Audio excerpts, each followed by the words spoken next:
मेरा नानक बोले बुलाया तेरा।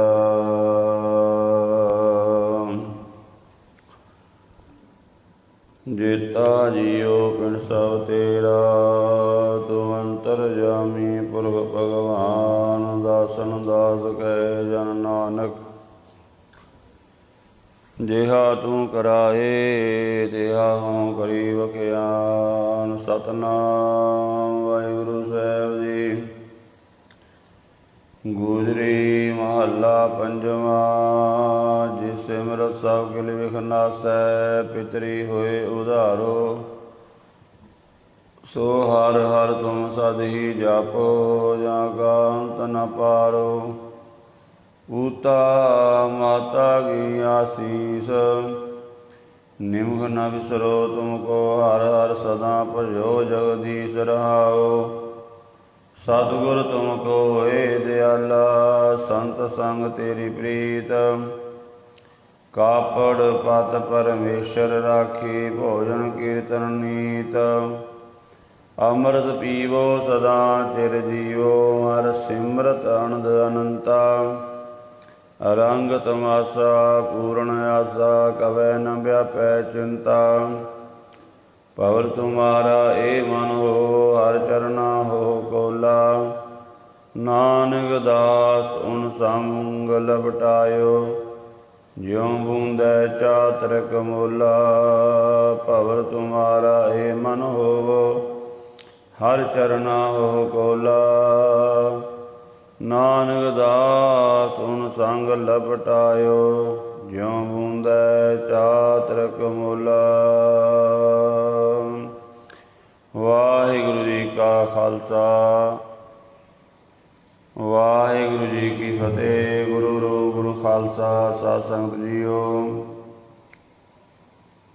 गुरबाणी की जो लड़ीवार कथा इस पावन अस्थान ते चल रही है,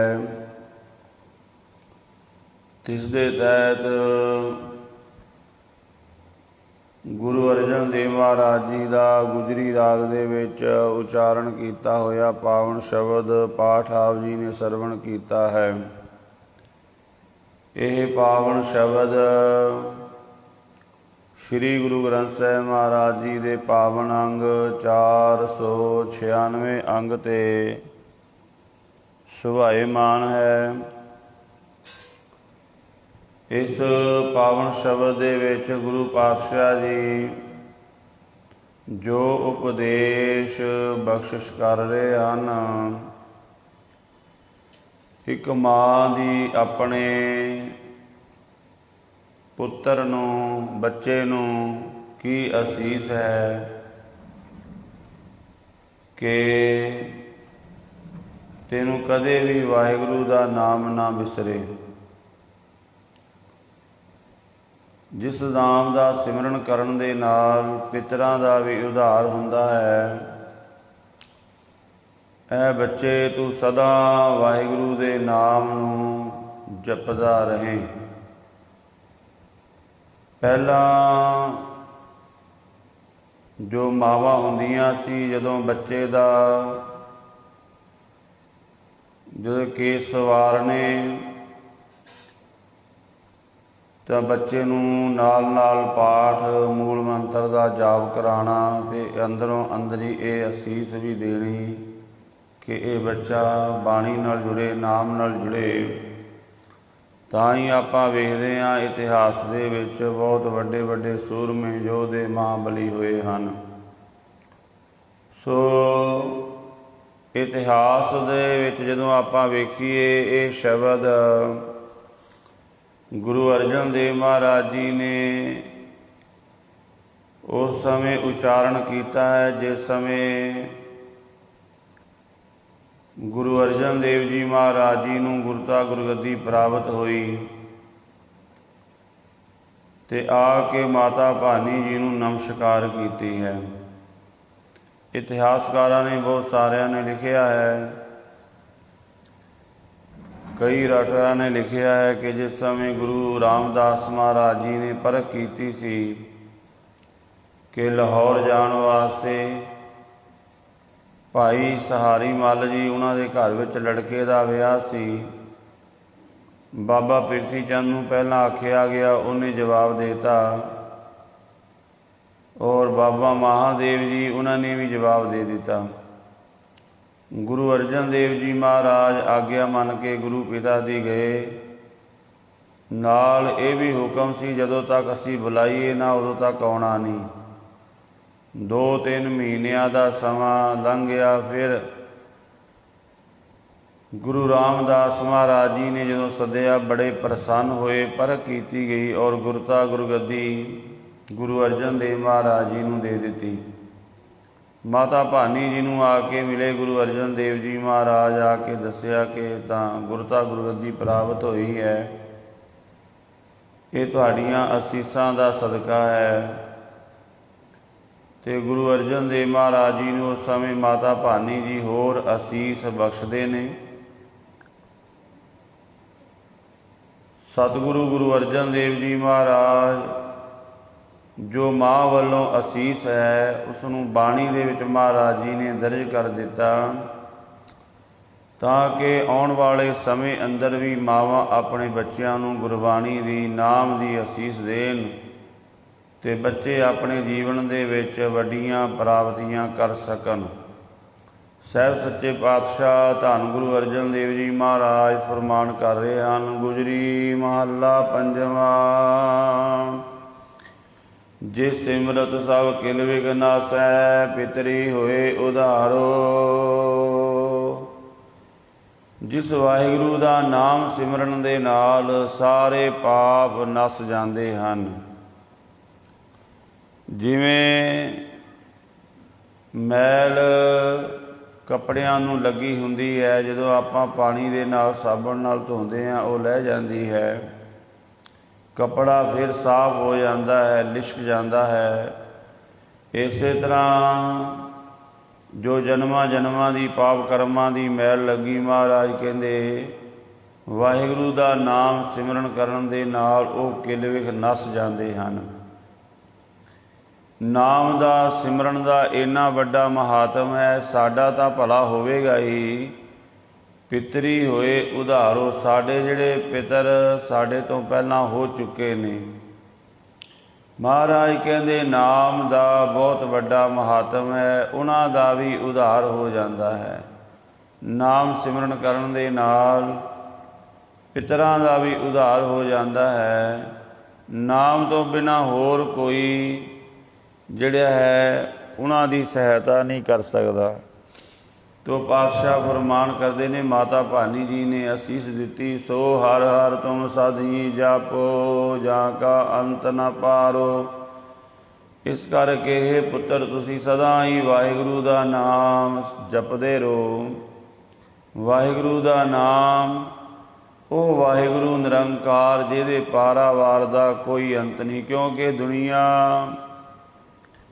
ਆਪਣੇ ਮਤਲਬ ਦੇ ਮੁਤਾਬਕ ਹਰ ਇੱਕ ਨੂੰ ਰੱਬ ਬਣਾ ਲੈਂਦੀ ਹੈ।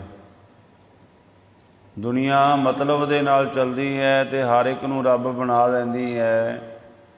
ਕਿਸੇ ਦੀ ਕਿਤੋਂ ਕੋਈ ਮੰਗ ਪੂਰੀ ਹੋ ਗਈ ਤੇ ਉਹਨੂੰ ਰੱਬ ਕਹਿਣ ਲੱਗ ਪਿਆ। ਆਪਾਂ ਵੇਖਦੇ ਹਾਂ ਕੋਈ ਮਨੁੱਖਾਂ ਨੂੰ ਹੀ ਰੱਬ ਕਹੀ ਜਾਂਦੇ ਨੇ, ਕੋਈ ਕਿਸੇ ਮੜੀ ਨੂੰ ਹੀ ਰੱਬ ਕਹੀ ਜਾਂਦਾ ਹੈ। ਮਹਾਰਾਜ ਕਹਿੰਦੇ ਭਾਈ ਉਸ ਵਾਹਿਗੁਰੂ ਦਾ ਨਾਮ ਜਪਣਾ, ਜਿਹਦੇ ਪਾਰਾਵਾਰ ਦਾ ਕੋਈ ਅੰਤ ਨਹੀਂ ਹੈ। ਮਾਤਾ ਭਾਨੀ ਜੀ ਨੇ ਅਸੀਸ ਦਿੱਤੀ ਹੈ, ਪੂਤਾ ਮਾਤਾ ਕੀ ਆਸੀਸ,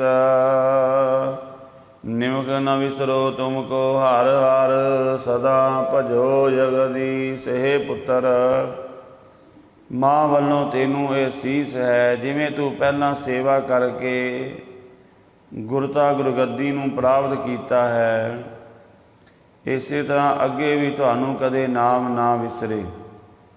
ਸਦਾ ਵਾਹਿਗੁਰੂ ਪਰਮਾਤਮਾ ਦੇ ਨਾਮ ਨੂੰ ਤੁਸੀਂ ਜਪਦੇ ਰਹੋ, ਸਿਮਰਦੇ ਰਹੋ ਜੀ। ਰਹਾਓ ਵਿਸ਼ਰਾਮ ਦੇ ਕੇ ਆਖਦੇ ਹਨ, ਸਤਿਗੁਰ ਤੁਮ ਕੋ ਹੋਏ ਦਿਆਲਾ, ਸੰਤ ਸੰਗ ਤੇਰੀ ਪ੍ਰੀਤ। ਅਤੇ ਗੁਰੂ ਰਾਮਦਾਸ ਤੁਹਾਡੇ ਤੇ ਇਸੇ ਤਰ੍ਹਾਂ ਦਿਆਲ ਰਹਿਣ, ਇਸੇ ਤਰ੍ਹਾਂ ਪ੍ਰਸੰਨ ਹੋਏ ਰਹਿਣ। ਸੰਤਾਂ ਨਾਲ ਤੁਹਾਡੀ ਪ੍ਰੀਤ ਬਣੀ ਰਹੇ, ਨਾਮ ਜਪਣ ਵਾਲਿਆਂ ਨਾਲ, ਗੁਰਮੁਖਾਂ ਦੇ ਨਾਲ।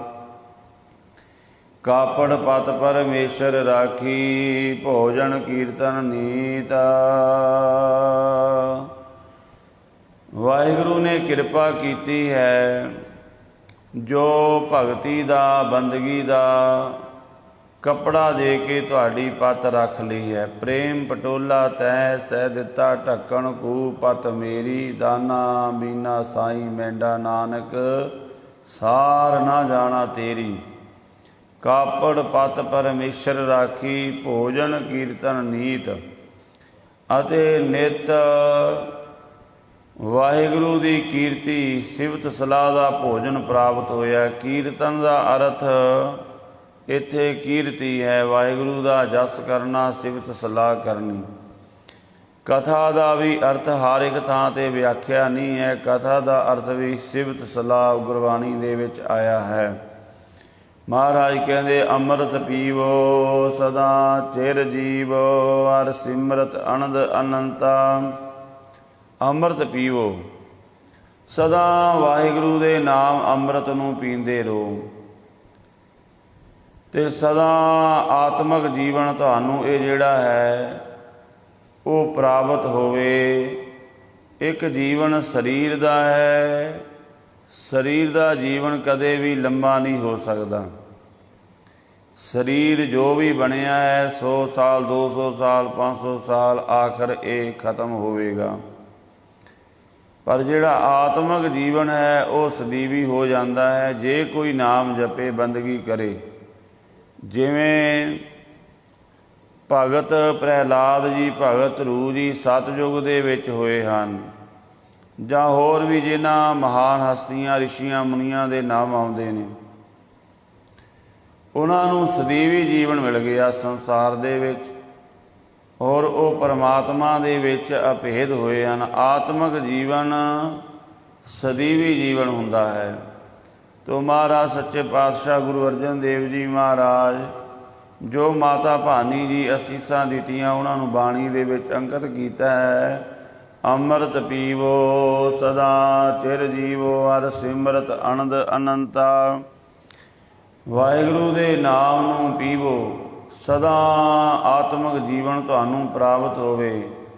ਵਾਹਿਗੁਰੂ ਦਾ ਸਿਮਰਨ ਕਰਕੇ ਸਦਾ ਤੁਸੀਂ ਅਨੰਤ ਆਨੰਦ ਦੀ ਪ੍ਰਾਪਤੀ ਕਰੋ। ਰੰਗ ਤਮਾਸ਼ਾ ਪੂਰਨ ਆਸਾ, ਕਵੈ ਨ ਵਿਆਪੈ ਚਿੰਤਾ। ਵਾਹਿਗੁਰੂ ਦਾ ਨਾਮ ਹੀ ਤੁਹਾਡੇ ਵਾਸਤੇ ਸਭ ਦੁਨੀਆ ਦੇ ਰੰਗ ਤਮਾਸ਼ੇ ਹਨ। ਗੁਰਮੁਖ ਜਦੋਂ ਕੋਈ ਨਾਮ ਦੇ ਵਿੱਚ ਸੁਰਤ ਜੁੜਦੀ ਹੈ, ਉਹ ਦੁਨੀਆ ਦੇ ਰੰਗ ਤਮਾਸ਼ਿਆਂ ਵੱਲੋਂ ਹਟ ਕੇ ਉਹਨੂੰ ਨਾਮ ਦੇ ਵਿੱਚੋਂ ਹੀ ਉਹ ਰਸ ਆਉਣ ਲੱਗ ਜਾਂਦਾ ਹੈ। ਵੇਖੋ, ਕੋਈ ਵੀ ਆਪਾਂ ਰੰਗ ਤਮਾਸ਼ਾ ਵੇਖਦੇ ਹਾਂ ਦੁਨੀਆ ਦਾ, ਉਹ ਕਿਉਂ ਵੇਖਦੇ ਹਾਂ? ਕਿਉਂਕਿ ਸਾਨੂੰ ਉਹਦੇ ਵਿੱਚੋਂ ਰਸ ਆਉਂਦਾ ਹੈ। ਪਰ ਉਹਦਾ ਵੀ ਵੱਖਰੀ ਵੱਖਰੀ ਸਟੇਜ ਹੈ। ਜਿਵੇਂ ਆਪਾਂ ਨਾਟਕ ਵੇਖਦੇ ਹਾਂ ਟੀਵੀ ਦੇ ਵਿੱਚ, ਹੁਣ ਇੱਕ 25-30 ਸਾਲ ਦਾ ਬੰਦਾ ਉਹ ਟੀਵੀ ਦੇਖ ਰਿਹਾ ਹੈ, ਪਰ ਇੱਕ ਛੋਟਾ ਜਿਹਾ ਬੱਚਾ 5-7 ਸਾਲ ਦਾ ਉਹ ਦੇਖ ਰਿਹਾ ਹੈ, ਉਹਨੂੰ ਉਸ ਨਾਟਕ ਦੇ ਵਿੱਚੋਂ ਕੋਈ ਰਸ ਨਹੀਂ ਆਵੇਗਾ। ਬੱਚੇ ਨੂੰ ਤਾਂ ਕਾਰਟੂਨਾਂ ਦੇ ਵਿੱਚੋਂ ਰਸ ਆਉਂਦਾ ਹੈ। ਉਹਦੇ ਵਾਸਤੇ ਉਹ ਲੱਗਾ ਹੋਇਆ ਸਾਹਮਣੇ ਨਾਟਕ ਫਿਲਮ ਜੋ ਕੁਝ ਵੀ ਹੈ ਉਹ ਬੇਰਸ ਹੈ, ਕੋਈ ਮਾਇਨੇ ਨਹੀਂ ਰੱਖਦਾ। ਇਸੇ ਤਰ੍ਹਾਂ ਮਹਾਰਾਜ ਕਹਿੰਦੇ ਜਦੋਂ ਕੋਈ ਨਾਮ ਨਾਲ ਜੁੜ ਜਾਂਦਾ ਉਹਦੇ ਵਾਸਤੇ ਦੁਨੀਆ ਦੇ ਰੰਗ ਤਮਾਸ਼ੇ ਬੇਰਸ ਹੋ ਜਾਂਦੇ ਨੇ, ਭਾਵੇਂ ਹੋ ਰਹੇ ਨੇ, ਭਾਵੇਂ ਨਾਟਕ ਚੱਲ ਰਿਹਾ, ਫਿਲਮ ਚੱਲ ਰਹੀ ਹੈ, ਬੱਚਾ ਉਸ ਪਾਸੇ ਕੋਈ ਧਿਆਨ ਨਹੀਂ ਦੇ ਰਿਹਾ। ਕਿਉਂ ਨਹੀਂ ਦੇ ਰਿਹਾ? ਕਿਉਂਕਿ ਬੱਚੇ ਦਾ ਹੁਣ ਉਹਦੇ ਨਾਲ ਤਾਲਮੇਲ ਨਹੀਂ ਹੈ। ਕੋਈ ਬਜ਼ੁਰਗ ਹੈ ਬਹੁਤ, ਉਹਦੇ ਸਾਹਮਣੇ ਤੁਸੀਂ ਨਾਟਕ ਲਾ ਦਿਓ, ਉਹਨੂੰ ਵੀ ਰਸ ਨਹੀਂ ਆਵੇਗਾ, ਕਿਉਂਕਿ ਉਹ ਇਹਨਾਂ ਚੀਜ਼ਾਂ ਤੋਂ ਅੱਗੇ ਲੰਘ ਚੁੱਕਾ ਹੈ। ਉਹ ਕਹੇਗਾ ਤੁਸੀਂ ਹਰ ਸਮੇਂ ਇਹੀ ਵੇਖਦੇ ਰਹਿੰਦੇ ਹੋ, ਤੁਹਾਨੂੰ ਹੋਰ ਕੋਈ ਕੰਮ ਨਹੀਂ ਹੈ।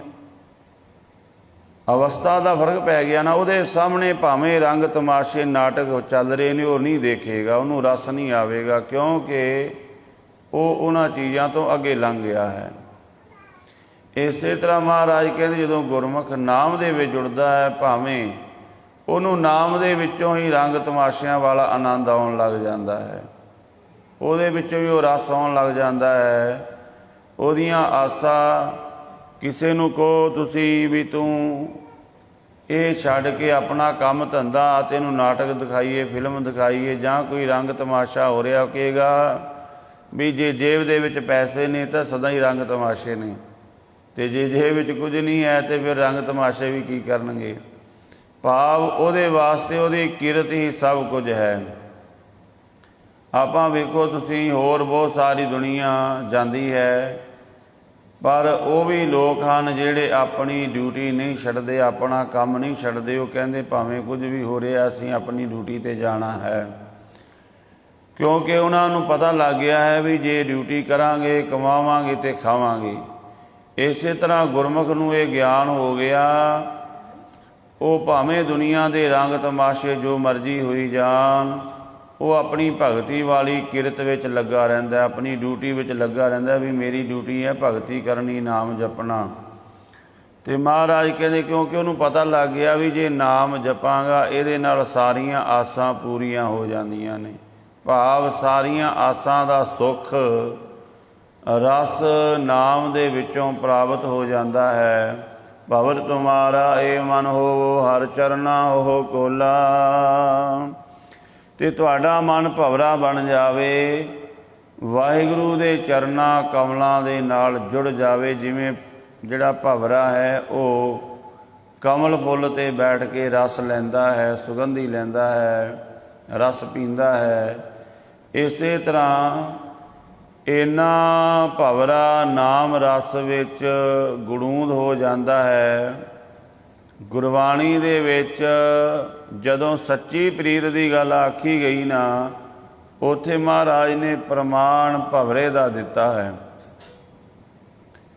ਪਾਤਸ਼ਾਹ ਜੀ ਦੇ ਉੱਥੇ ਕੁਝ ਪ੍ਰਮਾਣ ਦਿੱਤੇ ਨੇ ਸੱਚੀ ਪ੍ਰੀਤ ਦੇ, ਜਿਵੇਂ ਜਿਉਂ ਮਛਲੀ ਬਿਨ ਪਾਣੀ ਹੈ ਕਿਉਂ ਜੀਵਨ ਪਾਵੈ, ਬੂੰਦ ਵਿਹੂਣਾ ਚਾਤਰਿਕੋ ਕਿਉਂ ਕਰ ਤ੍ਰਿਪਤਾਵੈ।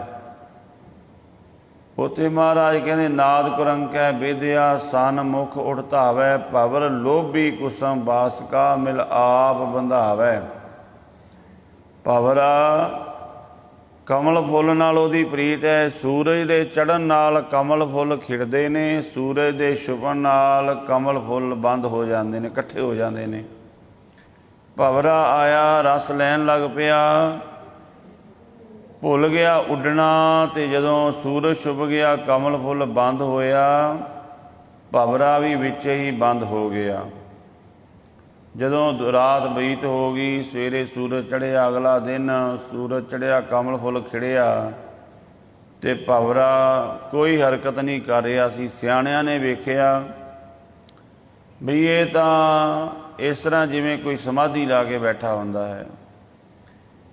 ਉਹ ਰਸ ਲੈ ਕੇ ਉਹਦੇ ਵਿੱਚ ਹੀ ਲੀਨ ਹੋ ਗਿਆ, ਗੁੜੂੰਦ ਹੋ ਗਿਆ, ਸਰੀਰ ਦੇ ਪ੍ਰਾਣ ਤਿਆਗ ਦੇ, ਕਿਉਂਕਿ ਕਮਲ ਦਾ ਫੁੱਲ ਰਾਤ ਨੂੰ ਬੰਦ ਹੋ ਗਿਆ। ਇਸੇ ਤਰ੍ਹਾਂ ਗੁਰਮੁਖ ਦੇ ਜਿਹੜਾ ਮਨ ਹੈ ਉਹ ਮਰ ਜਾਂਦਾ ਹੈ। ਆਤਮਾ ਸ਼ਬਦ ਦੇ ਵਿੱਚ, ਬਾਣੀ ਦੇ ਵਿੱਚ, ਨਾਮ ਦੇ ਵਿੱਚ ਲੀਨ ਹੋ ਜਾਂਦੀ ਹੈ। ਤਾਂ ਮਹਾਰਾਜ ਨੇ ਇਹ ਪ੍ਰਮਾਣ ਇੱਥੇ ਦਿੱਤਾ ਹੈ, ਅੰਮ੍ਰਿਤ ਪੀਵੋ ਸਦਾ ਚਿਰ ਜੀਵੋ, ਹਰ ਸਿਮਰਤ ਅਨੰਦ ਅਨੰਤਾ, ਰੰਗ ਤਮਾਸ਼ਾ ਪੂਰਨ ਆਸਾ ਕਵੈ ਨਾ ਵਿਆਪੈ ਚਿੰਤਾ, ਭਵਰ ਤੁਮਾਰਾ ਇਹ ਮਨ ਹੋਵੋ ਹਰ ਚਰਨਾ ਹੋ ਕੋਲਾ। ਤੇਰਾ ਮਨ ਇਹ ਭਵਰਾ ਬਣ ਜਾਵੇ ਔਰ ਵਾਹਿਗੁਰੂ ਦੇ ਚਰਨਾਂ ਕਮਲਾਂ ਵਿੱਚ ਲਵਟਾਏ ਮਾਨ ਹੋ ਜਾਵੇ। ਨਾਨਕ ਦਾਸ ਸੁਨ ਸੰਗ ਲਵਟਾਇਓ, ਜਿਉਂ ਬੂੰਦੈ ਚਾਤਰਿਕ ਮੋਲਾ। ਇਸ ਤਰ੍ਹਾਂ ਅਤੇ ਦੂਸਰਾ ਪ੍ਰਮਾਣ ਪ੍ਰੀਤ ਦਾ ਮਹਾਰਾਜ ਨੇ ਇੱਥੇ ਚਾਤਰਿਕ ਦਾ ਦਿੱਤਾ ਹੈ। ਜਿਵੇਂ ਭਾਵੇਂ ਵੇਖੋ ਕਿੰਨੇ ਦਰਿਆ ਚੱਲ ਰਹੇ ਨੇ, ਸਮੁੰਦਰ ਪਾਣੀ ਦਾ ਭਰਿਆ ਪਿਆ ਹੈ, ਨਦੀਆਂ ਹਨ, ਖੂਹ ਹਨ, ਟਿਊਬਵੈੱਲ ਚੱਲ ਰਹੇ ਨੇ। ਜਿਹੜਾ ਬਬੀਆ ਹੈ ਉਹਨੂੰ ਤੁਸੀਂ ਆਖੋ ਵੀ ਤੂੰ ਸਵੰਤੀ ਬੂੰਦ ਨੂੰ ਛੱਡ ਦੇ, ਅਤੇ ਇਹਨਾਂ ਦਰਿਆਵਾਂ ਦਾ ਪਾਣੀ, ਸਮੁੰਦਰਾਂ ਦਾ ਪਾਣੀ ਹੈ, ਇਹ ਪੀ ਲੈ। ਜਿਹੜਾ ਹੈ ਚਾਤਰਕ ਬਬੀਹਾ, ਉਹਦੀ ਪਿਆਸ ਕਦੇ ਵੀ ਇਸ ਪਾਣੀ ਨਾਲ ਨਹੀਂ ਬੁਝਦੀ। ਉਹਦੀ ਪਿਆਸ ਕੇਵਲ ਸਵੰਤੀ ਬੂੰਦ ਨਾਲ ਬੁਝਦੀ ਹੈ। ਜਦੋਂ ਵੇਖੋ ਹੁੰਦਾ ਉਹ ਵੀ ਪਾਣੀ ਹੈ, ਪਰ ਉਹ ਉੱਤੋਂ ਪਾਣੀ ਕੁਝ ਖਾਸ ਰੂਪ ਧਾਰਨ ਕਰਕੇ ਆਉਂਦਾ ਬੱਦਲਾਂ ਦੇ ਰੂਪ ਵਿੱਚ। ਜਦੋਂ ਕਣੀਆਂ ਪੈਂਦੀਆਂ ਨੇ ਨਾ, ਉਹਦੇ ਵਿੱਚ ਕੁਝ ਬੂੰਦਾਂ ਸਵੰਤੀ ਬੂੰਦਾਂ ਹੁੰਦੀਆਂ ਨੇ, ਸਾਰੀਆਂ ਬੂੰਦਾਂ ਨਹੀਂ ਸਵੰਤੀ ਬੂੰਦਾਂ ਹੁੰਦੀਆਂ। ਕੁਝ ਪਾਣੀ ਐਸਾ ਜਿਹੜਾ ਉੱਪਰ ਜਾ ਕੇ ਕੁਦਰਤ ਦਾ ਕੋਈ ਸਿਸਟਮ ਹੈ ਜਿਹੜਾ ਉਸ ਸਿਸਟਮ ਤੱਕ ਪਹੁੰਚ ਜਾਂਦਾ ਹੈ, ਉਹ ਸਵੰਤੀ ਬੂੰਦ ਦਾ ਰੂਪ ਧਾਰਨ ਕਰ ਲੈਂਦਾ। ਜਿਵੇਂ ਵੇਖੋ ਕਿੰਨੀ ਦੁਨੀਆ ਤੁਰੀ ਫਿਰਦੀ ਹੈ, ਸਾਰੇ ਬ੍ਰਹਮ ਗਿਆਨੀ ਤੇ ਨਹੀਂ ਹੁੰਦੇ। ਕਿੰਨੀ ਦੁਨੀਆ ਹੈ, ਸਾਰੇ ਨਹੀਂ ਬ੍ਰਹਮ ਗਿਆਨੀ ਹੁੰਦੇ, ਕੋਈ ਵਿਰਲੇ ਹੁੰਦੇ ਹਨ, ਬਹੁਤ ਘੱਟ। ਇਸੇ ਤਰ੍ਹਾਂ ਪਾਣੀ ਦੀਆਂ ਕਿੰਨੀਆਂ ਬੂੰਦਾਂ ਗਿਰਦੀਆਂ ਨੇ ਧਰਤੀ 'ਤੇ, ਸਾਰੀਆਂ ਸਵੰਤੀ ਬੂੰਦਾਂ ਨਹੀਂ ਹੁੰਦੀਆਂ। ਪਰ ਤੁਸੀਂ ਇਹ ਵੇਖੋ ਉਸ ਬਬੀਹੇ ਦੀ ਕਿੰਨੀ ਸਾਧਨਾ ਹੈ, ਕਿੰਨਾ ਕੁ ਉਹਨੇ ਅੰਦਰੋਂ ਜੁੜ ਕੇ ਜਾਪ ਕੀਤਾ। ਜਦੋਂ ਸਵੰਤੀ ਬੂੰਦ ਆਕਾਸ਼ ਵਿੱਚੋਂ ਗਿਰਦੀ ਉਹਨੂੰ ਪਤਾ ਲੱਗ ਜਾਂਦਾ ਹੈ, ਥੱਲੇ ਮੂੰਹ ਖੋਲ੍ਹ ਲੈਂਦਾ ਆਪਣਾ, ਉਹ ਸਵੰਤੀ ਬੂੰਦ ਸਿੱਧੀ ਉਹਦੇ ਮੂੰਹ ਦੇ ਵਿੱਚ ਆ ਕੇ ਗਿਰਦੀ ਹੈ, ਉਹਦੀ ਪਿਆਸ ਮਿਟ ਜਾਂਦੀ ਹੈ। ਸਾਧਨਾ ਦੇ ਨਾਲ ਹੀ ਹੈ। ਜਦੋਂ ਕੋਈ ਸਾਧਨਾ ਕਰੇਗਾ ਉਦੋਂ ਵਾਹਿਗੁਰੂ ਦੇ ਨਾਮ ਦੀ ਸਵੰਤੀ ਬੂੰਦ ਉੱਪਰੋਂ ਫਿਰ ਅੰਮ੍ਰਿਤ ਰਸ ਆਉਂਦਾ ਹੈ, ਉਸ ਨੂੰ ਪ੍ਰਾਪਤ ਕਰਕੇ ਜੀਵ ਤ੍ਰਿਪਤ ਹੋ ਜਾਂਦਾ ਹੈ, ਰੱਜ ਜਾਂਦਾ ਹੈ। ਤ੍ਰਿਪਤ ਭਈ ਸੱਚ ਭੋਜਨ ਖਾਇਆ। ਪਰ ਓਨੀ ਸਾਧਨਾ ਕਰੇ ਕੌਣ, ਕਿਉਂਕਿ ਬੜੀ ਔਖੀ ਗੱਲ ਹੈ। ਜਿਵੇਂ ਇੱਕ ਸਪੈਸ਼ਲਿਸਟ ਕੋਈ ਡਾਕਟਰ ਬਣਨਾ ਹੈ ਨਾ, ਉਹਦੀ ਬਹੁਤ ਪੜ੍ਹਾਈ ਕਰਨੀ ਪੈਂਦੀ ਹੈ। ਚਪੜਾਸੀ ਲੱਗਣ ਵਾਸਤੇ ਚਲੋ ਬਹੁਤਾ ਕੁਝ ਕਰਨ ਦੀ ਲੋੜ ਨਹੀਂ ਹੈ, ਹੋਮਗਾਰਡ ਭਰਤ ਹੋਣ ਵਾਸਤੇ ਵੀ ਬਹੁਤੀ ਲੋੜ ਨਹੀਂ ਹੈ। ਪਰ ਜੇ ਕਿਸੇ ਨੇ ਕੋਈ ਸਪੈਸ਼ਲਿਸਟ ਡਾਕਟਰ ਬਣਨਾ ਹੈ, ਕੋਈ ਪ੍ਰੋਫੈਸਰ ਬਣਨਾ ਹੈ, ਕਿਸੇ ਵੀ ਤਰ੍ਹਾਂ ਕਰਕੇ ਉਹਨੂੰ ਬਹੁਤ ਜ਼ਿਆਦਾ ਪੜ੍ਹਾਈ ਦੀ, ਬੜੀ ਮਿਹਨਤ ਦੀ ਲੋੜ ਪੈਂਦੀ ਹੈ। ਸੋ ਇਸੇ ਤਰ੍ਹਾਂ ਇਹ ਨਾਮ ਦੀ ਸਾਧਨਾ ਹੈ। ਮਹਾਰਾਜ ਸੱਚੇ ਪਾਤਸ਼ਾਹ ਗੁਰੂ ਅਰਜਨ ਦੇਵ ਜੀ ਫਰਮਾਨ ਕਰ ਰਹੇ ਨੇ, ਮਾਤਾ ਭਾਨੀ ਜੀ ਇਹ ਅਸੀਸ ਦਿੰਦੀ ਹੈ, ਨਾਨਕ ਦਾਸ ਉਨ ਸੰਗ ਲਵਟਾਇਓ ਜਿਉ ਬੂੰਦੈ ਚਾਤ ਰਕਮੋਲਾ। ਵਾਹਿਗੁਰੂ ਦੇ ਚਰਨਾਂ ਕਮਲਾਂ ਨਾਲ ਸਾਡੀ ਸੁਰਤ ਇਸ ਤਰ੍ਹਾਂ ਲਵਟਾਏ ਮਾਨ ਹੋਈ ਹੈ, ਜਿਵੇਂ ਚਾਤਰਿਕ ਬਬੀਹਾ ਸਵੰਤੀ ਬੂੰਦ ਦੇ ਨਾਲ ਜੁੜਦਾ ਹੈ। ਕਿੰਨੀ ਕੁ ਉਹਨੇ ਜਾਪ ਸਾਧਨਾ ਕੀਤੀ ਹੈ, ਪੁਕਾਰ ਕੀਤੀ ਹੈ। ਜਦੋਂ ਸਵੰਤੀ ਬੂੰਦ ਆਕਾਸ਼ ਵਿੱਚੋਂ ਗਿਰਦੀ ਹੈ ਉਹ ਕੈਚ ਕਰ ਲੈਂਦਾ ਹੈ। ਤੋ ਸਤਿਗੁਰੂ ਪਾਤਸ਼ਾਹ ਧੰਨ ਗੁਰੂ ਅਰਜਨ ਦੇਵ ਜੀ ਮਹਾਰਾਜ ਇਸ ਤਰ੍ਹਾਂ ਪਾਵਨ ਸ਼ਬਦ ਦੁਆਰਾ ਉਪਦੇਸ਼ ਦਿੱਤਾ ਹੈ। ਸਾਡੀਆਂ ਮਾਵਾਂ ਨੂੰ ਇਹ ਚਾਹੀਦਾ ਹੈ ਕਿ ਆਪਣੇ ਬੱਚਿਆਂ ਨੂੰ ਜ਼ਰੂਰ ਜਦੋਂ ਉਹਨਾਂ ਨੂੰ ਛੋਟੇ ਹੁੰਦੇ ਨੇ ਤਿਆਰ ਕਰਦੀਆਂ ਨੇ ਸਕੂਲ ਵਾਸਤੇ, ਰੋਟੀ ਖਵਾਉਂਦੀਆਂ ਨੇ, ਸ਼ਬਦ ਬਾਣੀ ਜ਼ਰੂਰ ਸੁਣਾਈ ਜਾਵੇ। ਕਿਉਂਕਿ ਉਹ ਸਮਾਂ ਹੁੰਦਾ ਹੈ ਬੱਚੇ ਦਾ, ਜਦੋਂ ਉਹਨੂੰ ਜੋ ਵੀ ਆਪਾਂ ਦੱਸਾਂਗੇ, ਸੁਣਾਵਾਂਗੇ, ਉਹ ਬੱਚਾ ਜਿਹੜਾ ਹੈ ਫਿਰ ਉਸ ਪਾਸੇ ਤੁਰ ਪੈਂਦਾ ਹੈ। ਸਤਿਗੁਰੂ ਗੁਰੂ ਅਰਜਨ ਦੇਵ ਜੀ ਮਹਾਰਾਜ ਅਗਲਾ ਸ਼ਬਦ ਫਰਮਾਨ ਕਰ ਰਹੇ ਨੇ, ਗੁਜਰੀ ਮਹੱਲਾ ਪੰਜਵਾਂ। ਕੁਝ ਜਗਿਆਸੂਆਂ ਨੇ ਆ ਕੇ ਬੇਨਤੀ ਕੀਤੀ, ਮਹਾਰਾਜ ਮਨੁੱਖ ਦੇ ਵੱਸ ਵਿੱਚ ਕੁਝ ਹੈ? ਪਾਤਸ਼ਾਹ ਗੁਰੂ ਅਰਜਨ ਦੇਵ ਜੀ ਮਹਾਰਾਜ ਕਹਿੰਦੇ ਮਨੁੱਖ ਦੇ ਹੱਥ ਵਿੱਚ ਕੁਝ ਵੀ ਨਹੀਂ ਹੈ, ਸਾਰਾ ਕੁਝ ਉਸ ਮਾਲਕ ਦੇ ਹੱਥ ਵਿੱਚ ਹੈ। ਜੋ ਮਨੁੱਖ ਆਪਣੇ ਆਪ ਨੂੰ ਬੜੇ ਸਿਆਣੇ ਸਮਝਦੇ ਨੇ, ਗਿਆਨਵਾਨ ਸਮਝਦੇ ਨੇ, ਜਦੋਂ ਵਾਹਿਗੁਰੂ ਦੀ ਕਲਾ ਵਰਤਦੀ ਹੈ, ਸਹਿ ਸਿਆਣਪਾ ਲੱਖ ਹੋਏ ਤਾਂ ਇੱਕ ਨਾ ਚੱਲੈ ਨਾਲ। ਕੋਈ ਵੀ ਸਿਆਣ ਮਨੁੱਖ ਦੀ ਕੰਮ ਨਹੀਂ ਕਰਦੀ। ਜਿਵੇਂ ਕੱਲ੍ਹ ਲੋਕਾਂ ਨੇ ਦੁਸਹਿਰਾ ਮਨਾਇਆ, ਰਾਵਣ ਬੜਾ ਸਿਆਣਾ ਸੀ। ਗੁਰੂ ਅਰਜਨ ਦੇਵ ਜੀ ਮਹਾਰਾਜ ਕਹਿੰਦੇ ਅੱਤ ਦਾ ਸਿਆਣਾ ਸੀ ਇਹ, ਪਰ ਅੱਤ ਦਾ ਗਿਆਨੀ ਹੋਣ ਕਰਕੇ ਵੀ ਦੇਖੋ ਵਾਹਿਗੁਰੂ ਦਾ ਜੋ ਹੁਕਮ ਹੈ, ਜਦੋਂ ਕੋਈ ਮਨੁੱਖ ਆਪਣੇ ਮਾਰਗ ਤੋਂ ਭਟਕ ਜਾਵੇ ਉਹਦਾ ਇਹੀ ਹਾਲ ਹੁੰਦਾ ਹੈ, ਫਿਰ ਉਹਦੀ ਸਿਆਣਪ ਕੰਮ ਨਹੀਂ ਕਰਦੀ। ਮੱਤਾ ਕਰੈ ਪੱਛਮ ਕੈ ਤਾਹੀਂ ਪੂਰਬ ਹੀ ਲੈ ਜਾਤ। ਜਦੋਂ ਮਨੁੱਖ ਨੂੰ ਗਿਆਨ ਹੋਇਆ, ਕਿਸੇ ਵੀ ਤਰ੍ਹਾਂ ਇਹਨੂੰ ਪ੍ਰਾਪਤੀ ਹੋਈ, ਜੇਕਰ ਗੁਰੂ ਦੀ ਮੱਤ ਹੁੰਦੀ ਤੇ ਹੰਕਾਰ ਨਾ ਕਰਦਾ, ਪਰ ਇਹ ਹੰਕਾਰ ਕਰਦਾ ਨਹੀਂ, ਮੈਂ ਇੱਦਾਂ ਕਰਨਾ ਕੱਲ੍ਹ ਨੂੰ। ਮਹਾਰਾਜ ਕਹਿੰਦੇ ਮੱਤਾ ਕਰਕੇ, ਸਲਾਹ ਕਰਕੇ ਘਰਦਿਆਂ ਨਾਲ ਸਾਰੀ ਤਿਆਰੀ ਕਰ ਲਈ ਵੀ ਮੈਂ ਕੱਲ੍ਹ ਨੂੰ ਪੱਛਮ ਵਾਲੇ ਪਾਸੇ ਜਾਣਾ ਹੈ, ਪਰ ਵਾਹਿਗੁਰੂ ਦਾ ਹੁਕਮ ਹੁੰਦਾ ਹੈ ਸਵੇਰੇ ਉਹ ਪੂਰਬ ਵਾਲੇ ਪਾਸੇ ਨੂੰ ਤੋਰ ਦਿੰਦਾ ਹੈ ਅਤੇ ਜੀਵ ਨੂੰ ਜਾਣਾ ਪੈਂਦਾ ਹੈ। ਭਾਵੇਂ ਇਹਨੇ ਆਪਣੀ ਸਿਆਣਪ ਨਾਲ ਸਾਰੀ ਤਿਆਰੀ ਕੀਤੀ ਹੁੰਦੀ ਹੈ। ਆਪਾਂ ਵੇਖਦੇ ਹਾਂ ਵੀ ਹੁਣ ਕਈ ਵੀਰ ਭੈਣਾਂ ਨੇ, ਬਜ਼ੁਰਗਾਂ ਨੇ ਵਿਦੇਸ਼ ਜਾਣ ਵਾਸਤੇ ਟਿਕਟਾਂ ਕਰਾਈਆਂ ਸੀ, ਉਹ ਕਈ ਮਹੀਨੇ ਹੀ ਲੰਘ ਗਏ, ਉਹਨਾਂ ਨੇ ਪੂਰੀ ਤਿਆਰੀ ਕੀਤੀ ਵੀ ਤਾਂ ਜਾਣਾ ਹੀ ਹੈ, ਪਰ ਵਾਹਿਗੁਰੂ ਦਾ ਕੁਝ ਹੋਰ ਹੁਕਮ ਹੋ ਗਿਆ। ਮਨੁੱਖ ਕੁਝ ਵੀ ਆਪਣੇ ਵੱਲੋਂ ਤਾਂ ਪੂਰੀ ਤਿਆਰੀ ਕਰਦਾ ਵੀ ਮੈਂ ਇੱਦਾਂ ਕਰਦਾ ਹੁਣ, ਪਰ ਮਹਾਰਾਜ ਕਹਿੰਦੇ ਮੱਤਾ ਕਰੈ ਪੱਛਮ ਕੈ ਤਾਈ ਪੂਰਬ ਹੀ ਲੈ ਜਾਤ, ਖਿਨਮੈ ਥਾਪ ਉਥਾਪਣ ਹਾਰ ਆਪਣ ਹਾਥ ਮਤਾਤ। ਉਹ ਖਿੰਨ ਮਾਤਰ ਦੇ ਸਮੇਂ ਦੇ ਵਿੱਚ ਕੁਝ ਦਾ ਕੁਝ ਕਰ ਦਿੰਦਾ ਹੈ, ਬਣਾ ਵੀ ਦਿੰਦਾ ਹੈ, ਮਿਟਾ ਵੀ ਦਿੰਦਾ ਹੈ। ਅਤੇ ਮਹਾਰਾਜ ਕਹਿੰਦੇ ਸਾਰਾ ਕੁਝ ਉਹਦੇ ਹੱਥ ਦੇ ਵਿੱਚ ਹੈ। ਸਿਆਣਪ ਕਾਹੂ ਕਾਮ ਨਾ ਆਤ, ਮਨੁੱਖ ਦੀਆਂ ਸਿਆਣਪਾਂ ਕਿਸੇ ਕੰਮ ਨਹੀਂ ਆਉਂਦੀਆਂ। ਜੋ ਅਨੁਰੂਪ ਹੈ ਉਹ ਠਾਕੁਰ ਮੇਰਾ ਹੋਏ ਰਹੀ ਉਹ ਬਾਤ, ਜੋ ਅਨੁਰੂਪਣ ਠਾਕੁਰ ਮੇਰਾ ਵਾਹਿਗੁਰੂ ਚਿਤਵਦਾ ਹੈ ਵੀ ਇਹ ਕੁਝ ਕਰਨਾ ਹੈ, ਉਹੀ ਬਾਤ ਹੁੰਦੀ ਹੈ, ਉਹੀ ਕੁਝ ਸੰਸਾਰ ਵਿੱਚ ਹੁੰਦਾ। ਰਹਾਓ ਵਿਸ਼ਰਾਮ ਦੇ ਕੇ ਕਹਿੰਦੇ ਨੇ ਦੇਸ਼ ਕਮਾਵਣ ਧਨ ਜੋੜਨ ਕੀ ਮਨਸਾ ਬੀਚੇ ਨਿਕਸੇ ਸਾਸ।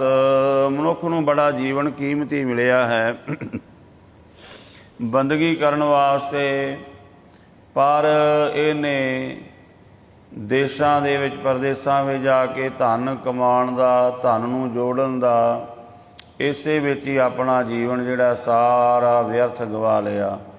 ਚਲੋ ਜਿਹੜੇ ਮਨੁੱਖ ਦਾ ਕੰਮ ਨਹੀਂ ਚੱਲਦਾ ਉਹ ਤਾਂ ਭੱਜ ਦੌੜ ਕਰੇ, ਕੋਈ ਗੱਲ ਬਣਦੀ ਵੀ ਹੈ। ਜਿਹੜੇ ਇੱਥੇ ਵੀ ਅਰਬਾਂ ਕਰੋੜਾਂ ਪਤੀ ਨੂੰ ਵੀ ਕਹਿੰਦੇ ਅਸੀਂ ਬਾਹਰ ਜਾਣਾ ਹੈ, ਚਲੋ ਕੋਈ ਗਰੀਬ ਬੰਦਾ ਹੈ ਵੀ ਉਹ ਤਾਂ ਯਤਨ ਕਰੇ ਵੀ ਚਲੋ ਗਰੀਬ ਹੈ ਵੀ ਉਹਦੇ ਕੋਲ ਧਨ ਇੰਨਾ ਨਹੀਂ ਹੈ। ਤੁਸੀਂ ਵੇਖੋ ਇੱਥੇ ਵੇਖਿਆ ਗਿਆ ਵੀ ਜਿਨ੍ਹਾਂ ਦੀਆਂ ਪੈਨਸ਼ਨਾਂ ਲੱਗੀਆਂ ਨੇ ਲੱਖਾਂ ਰੁਪਈਆਂ, ਉਹ ਵੀ ਵਿਦੇਸ਼ਾਂ ਵਿੱਚ ਕਹਿੰਦੇ ਜਾਣਾ ਹੈ, ਉੱਥੇ ਜਾ ਕੇ ਰਹਿਣਾ ਹੈ। ਭਾਵ ਐਸੇ ਮਨੁੱਖ ਦਾ ਇੰਨਾ ਕੀਮਤੀ ਜੀਵਨ ਮਿਲਿਆ ਬੰਦਗੀ ਕਰਨ ਵਾਸਤੇ, ਸੇਵਾ ਸਿਮਰਨ ਕਰਨ ਵਾਸਤੇ, ਅਤੇ ਉਹ ਵੀ ਕਹਿੰਦਾ ਨਹੀਂ ਮੈਂ ਹੋਰ ਦੇਸ਼ਾਂ ਵਿੱਚ ਜਾ ਕੇ ਉੱਥੇ ਕਾਰੋਬਾਰ ਖੋਲ੍ਹਣਾ, ਉੱਥੇ ਇਸ ਤਰ੍ਹਾਂ ਕਰਨਾ ਹੈ। ਲਸ਼ਕਰ ਨੇਵ ਖਵਾਸ ਸਭ ਤਿਆਗੇ ਜੰਪੁਰ ਊਟ ਸਿਧਾਸ। ਮਹਾਰਾਜ ਕਹਿੰਦੇ ਤੇਰੇ ਤੋਂ ਪਹਿਲਾਂ ਵੱਡੇ ਵੱਡੇ ਲਸ਼ਕਰਾਂ ਵਾਲੇ 4 ਤਰ੍ਹਾਂ ਦੀ ਪਹਿਲਾਂ ਫੌਜ ਹੁੰਦੀ ਸੀ, ਪੈਦਲ, ਘੋੜੇ ਸਵਾਰ, ਰੱਥਾਂ ਦੇ, ਹਾਥੀਆਂ ਦੇ ਸਵਾਰ, ਇਸ ਤਰ੍ਹਾਂ ਇਹ 4 ਤਰ੍ਹਾਂ ਦੀ। ਅੱਜ ਕੱਲ੍ਹ 3 ਤਰ੍ਹਾਂ ਦੀ ਫੌਜ ਹੁੰਦੀ ਹੈ ਲਸ਼ਕਰ, ਉਹਦੇ ਵਿੱਚ ਸਾਰੀਆਂ ਫੌਜਾਂ ਆ ਜਾਂਦੀਆਂ ਨੇ। ਨੇਵ ਜਿਹੜੇ ਮੰਤਰੀ ਇਤਿਆਦਿਕ ਹੋ ਗਏ, ਖਵਾਸ ਚੌਬਦਾਰ ਜਿਹੜੇ ਨੇ, ਮਹਾਰਾਜ ਕਹਿੰਦੇ ਆਪਣੇ ਮੰਤਰੀ ਸੰਤਰੀ ਸਾਰੇ ਬੋਡੀਗਾਰਡ ਛੱਡ ਕੇ ਮਨੁੱਖ ਵੱਡੇ ਵੱਡੇ ਬਾਦਸ਼ਾਹ ਇਸ ਦੁਨੀਆ ਤੋਂ ਚਲੇ ਗਏ, ਸਾਰਾ ਕੁਝ ਇੱਥੇ ਹੀ ਰਹਿ ਗਿਆ। ਹੋਏ ਅਨੰਨ ਮਨ ਹਟ ਕੀ ਦ੍ਰਿੜਤਾ ਆਪਸ ਕੋ ਜਾਨਾਤ। ਅਤੇ ਮਹਾਰਾਜ ਸੱਚੇ ਪਾਤਸ਼ਾਹ ਜੀ ਕਹਿੰਦੇ ਕਿ ਹੋਰ ਪਾਸੇ ਦੇ ਨਾਲ ਜੁੜਿਆ ਰਿਹਾ, ਪਰਮਾਤਮਾ ਦੀ ਬੰਦਗੀ ਨਹੀਂ ਕੀਤੀ, ਆਪਣੇ ਮਨ ਹਟ ਦੀ ਦ੍ਰਿੜਤਾ ਦੇ ਵਿੱਚ ਹੀ ਲੱਗਾ ਰਿਹਾ, ਆਪਣੇ ਆਪ ਨੂੰ ਜਨਾਉਂਦਾ ਰਿਹਾ ਕਿ ਮੈਂ ਹੀ ਹਾਂ ਬਸ ਹੋਰ ਕੋਈ ਨਹੀਂ ਹੈ।